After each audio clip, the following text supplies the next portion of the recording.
Hello mga langga. Magandang tanghali po sa ating lahat. Kumusta po kayo? So, siguro po nagtataka kayo kung bakit nakakilay tayo ngayon at naka-red ang ating lips. Kasi po, kagagaling lang po namin sa bayan. Gusto ko lang pong, for today's video mga langga, today is December 29, 2025. So, ilang araw na lang, ilang tulog na lang, New Year na, bagong taon na mga langga. Pero, gusto ko lang pong i-share sa inyo ang mga pinagdaanan namin or nangyari sa amin today, sa araw na ito mga langga. Kasi ngayong araw na to ay hindi talaga maganda yung yung nangyari ba. Mahirap tanggapin ka ng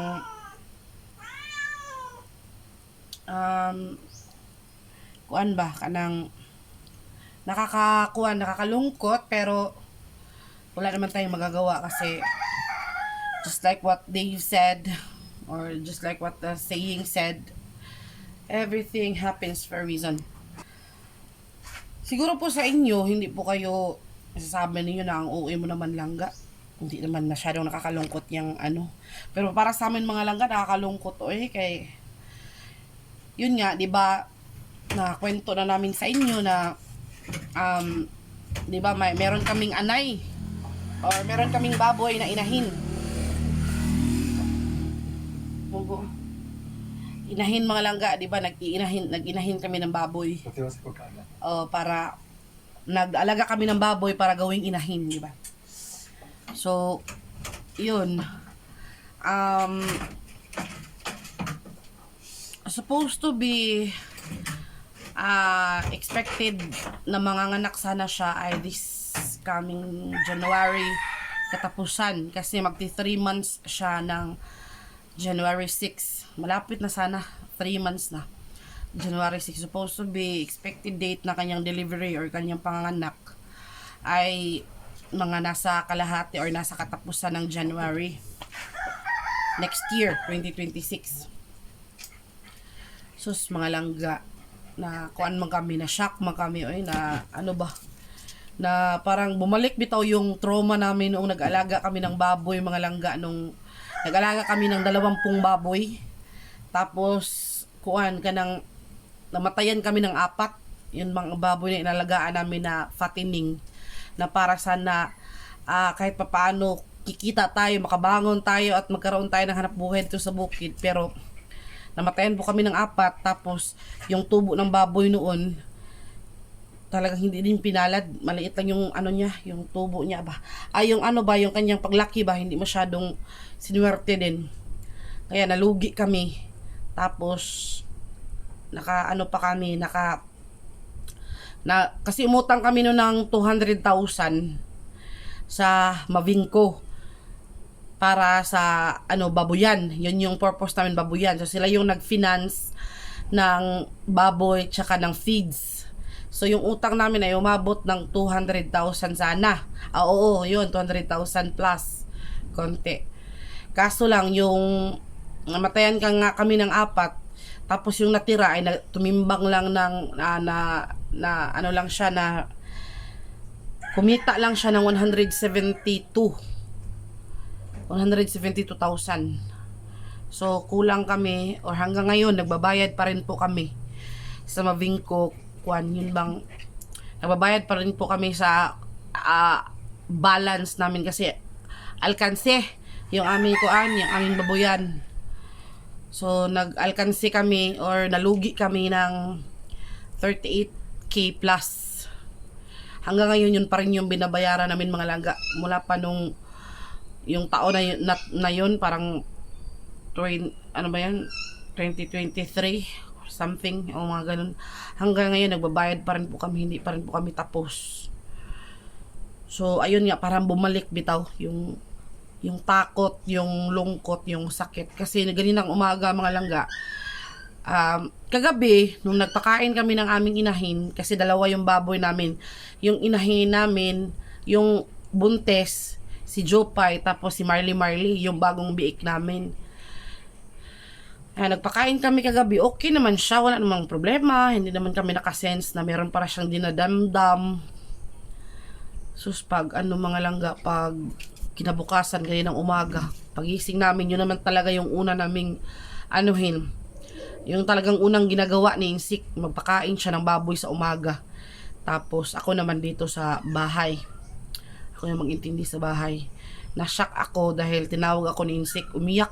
Kawawa si Insik. Naawa ko kay Insik, oy.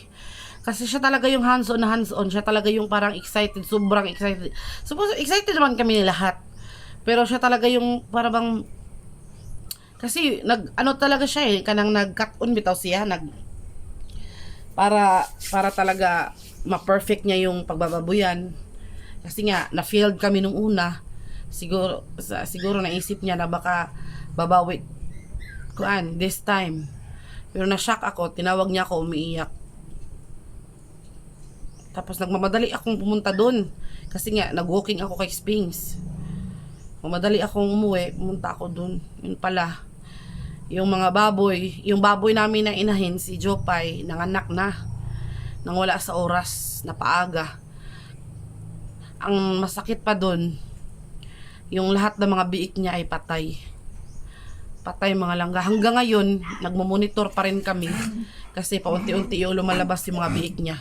So, 2 yung una. Tapos sumunod ng 3. So, yun po. Masakit na ako na luha din ako. Na din ako. Ganun pala, no? Yun bang masakit sa puso. Siguro, iniisip ko na lang. Sinabi ko na lang kay Insik. Huwag ka nang malungkot. Kasi sobrang lungkot niya. Iyak talaga si Insik mga langga. Kung nakikita nyo lang. Kasi sayang ba? Yung lahat ng ng biik niya. May na sana, kompleto na. Kasi ngayong January 6 is, na ngayon 29 na ngayon. January 6 is 3 months na. Buo na yung baboy, yung biik. Buo na talaga siya. Tapos yung 2 unang lumabas, buo na talaga siya. Malaki siya. Malaki yung 2. Tapos yung sumunod na 3, para siyang para siyang balik yung kamay. Tapos maliliit na. Parang na siya, parang durog na. Yung ganun ba? Yung parang wala ng laman. Yun bang ganun? Tapos may lumabas na naman. Tapos ngayon, sabi ni Papa, kasi siya yung iniwan namin kasi bumili kami ng gamot sa bayan. Sinamahan ko si Insik mga langga kasi parang wala sa sarili. Bumili kami ng gamot sa bayan para daw raspa. Yun lang, parang ililinisin yung yung taguangkan o yung placenta. Yung placenta, yun bang ovary ni Jopay. Yung kanyang kaya yun, sinamahan ko. So kabili kami kanina ng i-inject para i-induce yung yung kanyang mga natira doon sa loob. Siguro baka may mga patay pa doon na natira sa may mga patay pa doon na natira doon sa kanyang tiyan. Kaya kailangang ilabas para hindi masira si Jopay, hindi siya magkasakit pa. Nakakalungkot-lungkot kami. Si Papa, ako, si Insik. Ganda naman ng hindi pa nga nagsisimula ang taon. Parang, Kaya sinabi ko na lang kay Insik, pinaliwanag ko talaga sa kanya. Sabi ko sa kanya, siguro this time, hindi pa natin swerte. Hindi pa rin tayo susuko. Mag-aalaga pa rin tayo ng baboy. So, yung baboy naman na yan, mga langga, hindi yan sa amin. Inalagaan lang namin yan. Tapos, ang paagi or ang kanilang napagkasunduan ng may-ari, kapag nanganak yung inahin, hati sila sa anak. Tapos, like for example, mga anak ng siyam, yung isa para sa may-ari ng lalaki na yung nagtakal o yung boyfriend ni Jopay na gumalaw sa kanya, yung isang baktin or isang biik. Tapos yung 8, hahatiin yun sa nag-aalaga at saka sa may-ari. Yun sana. Kaya grabe yung alaga ni Insik dun. Parang pag nandito yan sa bahay mga langga, salit-salitan kami kapag wala siya dito sa bahay. Wala talaga yung ibang bili na yung baboy. Tingnan nyo, wag nyo pabayaan. Yung baboy namin malinis. Siguro namin na malinis yung paligid, na makakain siya ng tama, sinunod naman na magsi-search ng mga dapat gawin para healthy ang inahin na baboy. Yun, ganun kahansoon si insik mga langga. Pero hindi ko akalain na kahit gaano mo man kahit gaano mo man kaalagaan yung baboy mo, kung hindi talaga para sa'yo, hindi talaga. Kaya nalungkot ako para sa baboy, sa mga BI, kasi sayang mga langga. Hindi namin alam kung ilan talaga yung anak niya, kasi sa ngayon patuloy pa rin sa paglabas yung hindi kasi yan sunod-sunod talaga. So pa yan, gintang pag-oras ba bago lumabas na naman. Tapos yung inahin namin si Jopa, hindi siya tumatayo kasi nga patuloy pa rin siyang nilalabasan ng anak. So nakakalungkot man. Sinabi ko kay Insik na pinaliwanag ko na lang sa kanya kasi sobrang lungkot niya mga langga, sobrang lungkot niya. Kasi parang yun yung namin ba, malaki yung namin ba hindi ko alam, hindi ko mapaliwan. Parang yun yung hope sana namin na magkaroon din kami ng sarili naming baboy, na hindi na kami mag-alaga ng iba, yung amin talaga. Kasi kapag may mga anak na siya tapos bahinon man, so yung apat, like gaya ng example ko na yung 8, apat yung sa may-ari, 4 din sa nag-alaga. So supposed to meron na sana kaming sarili namin na baboy, hindi na kailangan na mag-alaga pa kami ng iba. Kaso lang hindi sunuwerte. Parang yung trauma bito namin nung nag-alaga kami nung Mavingco time, yung 20 nga na sunod-sunod yung 4 na pagkamatay. Ganun yung namin ngayon, nararamdaman ba? Parang excited na sana kami kasi ilang araw na lang, New Year na bagong taon na. So excited sana kami, pero parang natabunan ba siya? Pero hindi natin papayagan na malungkot tayo for the whole year. Isipin na lang natin. Kaya sabi ko kay Insik, isipin mo na lang na everything happens for a reason. So kung hindi tayo pinalad ngayon, this time, siguro sa mga susunod na mga panahon, siguro hindi para sa atin yung mabiik na yun. Kaya kalma lang, wag nang masyadong malungkot. Inaliw-aliw ko na lang. Kasi naghinuktok ba? Kasi hindi madali mga langga. Hindi talaga madali. Malaki na yan din yung gastos namin sa vitamins, sa lahat. Kasi pinapainom na namin yan para lactating, para mugatas, para dumami yung gatas niya. Lahat ginawa namin. Hindi kami nagkulang. Saksi si Lord kung ano yung ginawa namin talaga para success yung aming pagbababuyan. Pero gaya nga sabi ng iba, ng mga talagang matagal na sa industriya ng pagbababuyan, hindi talaga madali. Kasi kapag magkasakit yung baboy, minsan nga mamatay talaga, mga ganun ba. Kaya kailangan natin maging handa anytime. Kami, kasi hindi namin akalain kasi healthy na healthy si Jopay, ha. Inaano nga namin, talagang alaga talaga, grabe. Pa nga, kakabuntis pa lang, or hindi pa nga nabuntis. Na namin yan, binilhan nilagyan na namin yan ng farrowing para hindi talaga siya ma-stress, hindi siya gagalaw-galaw, para yung kanyang pagbubuntis ay safe ba, parang tao ba, mag-bed rest bitaw siya. Kaya hindi pa siya nabuntis, kaka-inhit pa lang niya, talagang may farrowing na. Ganun kami ka hands-on. Pero ganun talaga yung buhay mga langga. Siguro may